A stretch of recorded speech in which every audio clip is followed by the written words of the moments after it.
नमस्कार साथियों, आज 12वीं कक्षा हिंदी विषय के अंतर्गत सहायक पाठ्य पुस्तक वितान भाग 2 का पहला पाठ सिल्वर वेडिंग, जिसके लेखक हैं मनोहर श्याम जोशी, के बारे में आज हम चर्चा करेंगे। मनोहर श्याम जोशी का जन्म सन 1935 में कुमायूं उत्तराखंड में हुआ। उनकी मृत्यु सन 2006 में दिल्ली में हुई। सिल्वर वेडिंग साथियों, यह वास्तव में जनरेशन गैप की समस्या पर आधारित पाठ है। जनरेशन मतलब दो पीढ़ियों के बीच में जो वैचारिक मतभेद होता है, जो वैचारिक भिन्नता होती है, उसी को कहा जाता है जनरेशन गैप। तो सिल्वर वेडिंग अर्थात शादी के 25 साल पूरे होने पर जो 25वां वर्षगांठ मनाया जाता है, जिसको रजत जयंती बोलते, उसको कहा जाता है इंग्लिश में सिल्वर वेडिंग। 25 साल में रजत जयंती, 50 में स्वर्ण जयंती और 75 में हीरक जयंती और 100 में शताब्दी समारोह। तो ये सिल्वर वेडिंग है साथियों। तो आइए चलते हैं प्रस्तुत पाठ सिल्वर वेडिंग के संदर्भ में। जो पाठ के लेखक हैं मनोहर श्याम जोशी, इन्होंने यशोधर बाबू, जो वाई.डी. पंत के नाम से जाने जाते हैं, उनके शादी के 25वीं वर्षगांठ पर किस तरह से गतिविधि होती है, उसका वर्णन लेखक ने प्रस्तुत पाठ में किया है। यशोधर बाबू अपने विभाग में सेक्शन ऑफिसर हैं, जो अपने कार्यालय में ठीक समय पर जाते और पूरे समय तक बैठते। उनको देख करके उनके अधीनस्थ, जो उनके अंडर काम करने वाले लोग हैं, उनको भी बैठना पड़ता है। जैसे हमारे ऑफिस में प्रिंसिपल जब बैठे रहें तो दूसरे लोग नहीं जा सकते, उसी तरह से उनकी हालत थी। लेकिन दिन भर काम करने के बाद शाम को चलते समय वे अपने गुरु कृष्णानंद, जो किशन द के नाम से यहाँ पर पुकारा गया है, उनकी परंपरा का निर्वाह करते हुए थोड़ा वातावरण को हल्का फुल्का खुशनुमा बनाने का प्रयास करते, हास परिहास करने का प्रयास करते, लोगों को खुश करते। वे अपने अधीनस्थ असिस्टेंट ग्रेड के लिपिक चड्डा की धृष्टता को भी अनदेखा कर देते हैं। और आज ही के दिन 25 वर्ष पूर्व यशोधर बाबू की शादी हुई थी। यशोधर बाबू को अपने पूर्ववर्ती अधिकारी किशन द, जिनका वास्तविक नाम ऑलरेडी बताया कृष्णानंद, उनका याद आ गया। कुछ क्षण के लिए तो उनके साथ बिताए पलों में वो खो जाते हैं।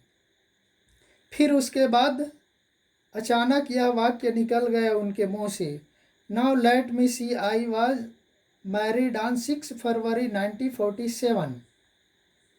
वो अचानक बोल दिया।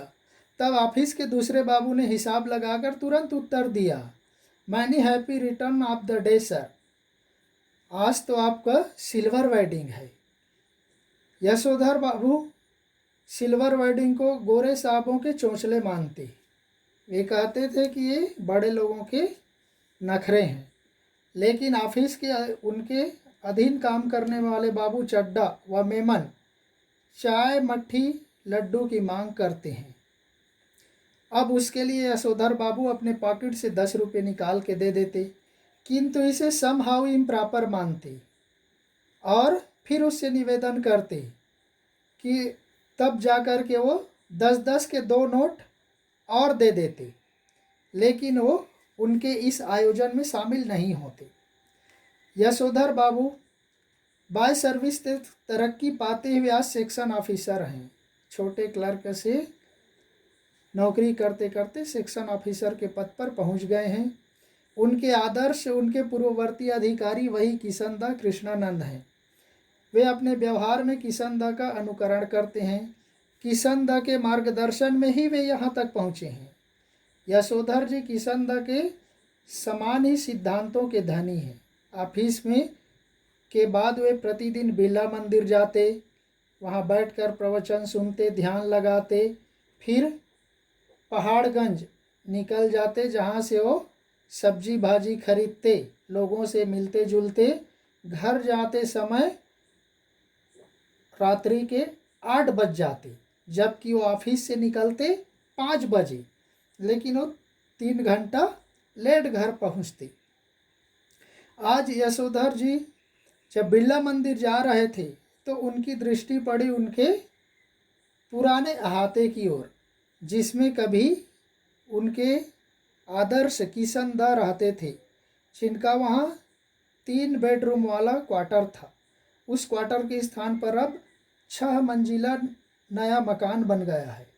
यशोधर बाबू को 1 मंजिला क्वार्टर तोड़कर ये बहुमंजिली इमारतें अच्छी नहीं लगती थी, और इस कारण उनके पद के अनुकूल एंड्रयूजगंज, लक्ष्मी नगर, पंडारा रोड पर डी टाइप क्वार्टर अच्छे मिलने का ऑफर भी दिया गया, लेकिन उन्होंने स्वीकार नहीं किया। वे यहीं जमे रहना चाहते। जब उनका क्वार्टर तोड़ा जाने लगा तब उन्होंने क्वार्टर में से बचे एक मकान को अपने नाम अलाट करा लिया, ताकि वे किशनदा की स्मृति को बनाए रखना चाहते हैं। किशनदा की याद आते ही यशोधर बाबू सोचते हैं, क्या यह अच्छा नहीं रहता कि किशनदा के समान भी हम भी शादी ना करते, पूरा जीवन समाज को समर्पित कर देते। किंतु उनका याद करते ही किशनदा का वृद्धावस्था उनको याद आया। उनका वृद्धावस्था अच्छा नहीं रहा। रिटायरमेंट, सेवानिवृत्ति होने के बाद किशनदा को मकान खाली करना पड़ा। उसके बाद किसी साथी ने उनको अपने यहाँ शरण नहीं दी, उनको गांव वापस जाना पड़ा, और गांव जाते ही साल भर के बाद उनकी मृत्यु हो जाती है। किसी ने उसके मृत्यु का कारण जानने का प्रयास नहीं किया। ये यशोधर बाबू को दुख पहुंचाती है। यशोधर बाबू को याद आता है कि प्रतिदिन भ्रमण से निकलते हुए किशनदा अपने मानस पुत्र यशोधर के घर अवश्य आते थे। किशनदा ने उन्हें जल्दी उठाना, सैर पर जाना सिखाया। किशनदा वे बोलते थे यशोधर बाबू को, early to bed and early to rise makes a man healthy and wise, ये मंत्र दिया था। किशनदा उनको भाऊ कहते थे, बच्चा कहते थे, जो उनको बहुत अच्छा लगता था। किशनदा के यशोधर ने अनेक रूप देखे।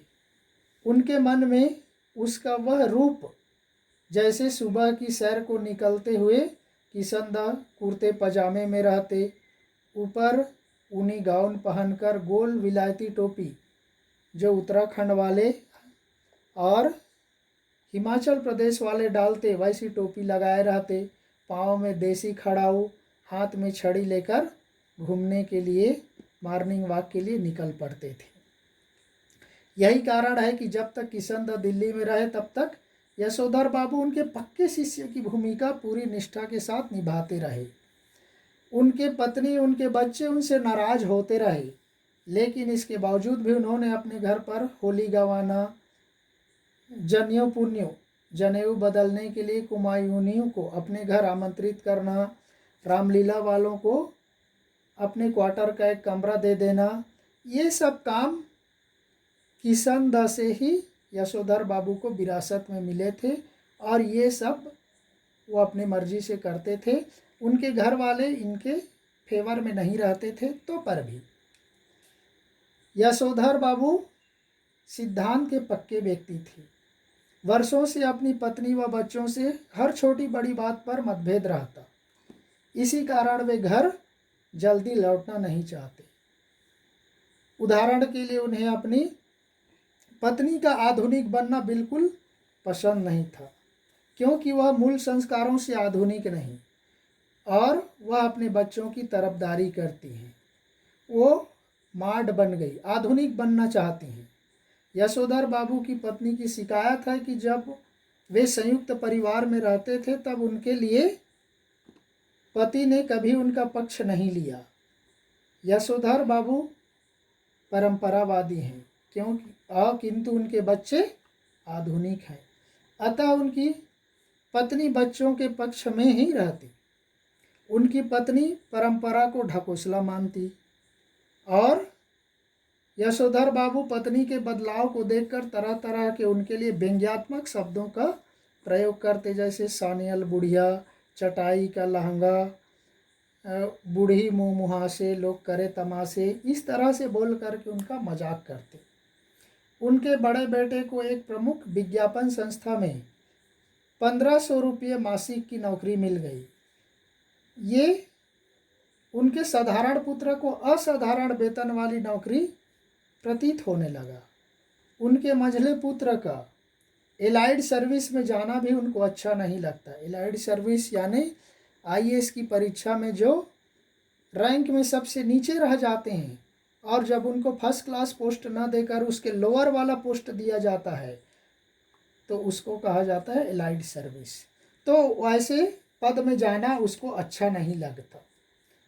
उनकी बेटी के विवाह के लिए कहा गया तो उनकी बेटी भी उनके कथन से सहमत नहीं हुए। वे इस तरह से उनको भी खटकने लगा। बच्चों की कुछ बातें उनको सही भी लगती, जैसे कि डीडीए फ्लैट के लिए पैसा न भरने को वे मन ही मन अपनी भूल मानते। बच्चों के तर्कों के सामने में वे निरुत्तर हो जाते और सोचते पुश्तैनी घर में जाकर मरम्मत की जिम्मेदारी लेने के अतिरिक्त बेकार के झगड़े भी लेने पड़ेंगे। यशोधर बाबू सोचते और किशनदा के उस कथन को याद करते, कहते मूर्ख लोग मकान बनाते हैं, सयाने उनमें रहते हैं। जब तक सरकारी नौकरी तब तक सरकारी क्वार्टर, रिटायर होने के बाद गांव का तो वही पुश्तैनी घर मिलेगा ही। लेकिन वे सोचते मेरे रिटायर होने के पहले उनका बड़ा बेटा कम से कम सरकारी नौकरी में आ जाएगा और हमें फिर से एक नया क्वार्टर मिल जाएगा, ऐसा उनका मानना था। आज प्रवचन सुनने में यशोधर जी का मन नहीं लग रहा था, इसलिए वे मन से धार्मिक अथवा कर्मकांडी नहीं, वे तो अपने आदर्श कृष्णानंद उस किशनदा की परंपरा का पालन कर रहे हैं। उम्र ढलने के साथ वे किशनदा के समान ही मंदिर जाने लगे, संध्या करते, पूजा पाठ करते, गीता प्रेस गोरखपुर की पुस्तकें पढ़ते, किंतु उनका मन इन चीज़ों में लगता नहीं। वे मन को समझाने का प्रयास करते कि अब आसक्ति त्याग कर परलोक के विषय में सोचना चाहिए। घर परिवार छोड़कर व्यक्ति को अपने अगले जीवन के बारे में सोचना चाहिए। प्रवचन में जैसे ही जनार्दन शब्द आया, जनार्दन का मतलब ईश्वर शब्द आया, उन्हें अपने जीजा जनार्दन जोशी की याद आ जाती है, जिनकी तबीयत खराब है और उनका हालचाल पूछने उनको दिल्ली से अहमदाबाद जाना पड़ेगा। किंतु तुरंत ही उनके बच्चों, उनकी पत्नी का ख्याल आया कि वे ऐसा बोलने पर वे मुझे पसंद नहीं करेंगे, मुझे जाने नहीं देंगे, क्योंकि उनके बच्चों और पत्नी का विचार उनसे बिल्कुल अलग था। यशोधर बाबू संयुक्त परिवार के प्रति पूरी तरह से लगाव रखते थे, लेकिन उनके बच्चे, उनकी पत्नी इसको एक सर्वथा मूर्खतापूर्ण निर्णय मानते थे। यशोधर बाबू हर खुशी व गम के मौके पर अपने रिश्ते नातेदारों के यहाँ जाना जरूरी मानते और वे चाहते कि इस काम में उनके बच्चे भी उनका अनुसरण करें, उनके विचारों का सम्मान करें और आना जाना करते रहें। लेकिन उनके बच्चे उसके इस विचार से सहमत नहीं होते थे। तो इस तरह से उनकी पत्नी, उनके बच्चों के विचार एक होते थे, यशोधर बाबू के विचार एक होते थे, तो इसलिए उनमें आपस में वैचारिक मतभेद होता था। नेक्स्ट ऑडियो में या वीडियो में हम अगले के बारे में चर्चा करेंगे, क्योंकि इससे हमारा वीडियो ज़्यादा लंबा हो जाएगा। नेक्स्ट में मिलते हैं। धन्यवाद। जय हिंद।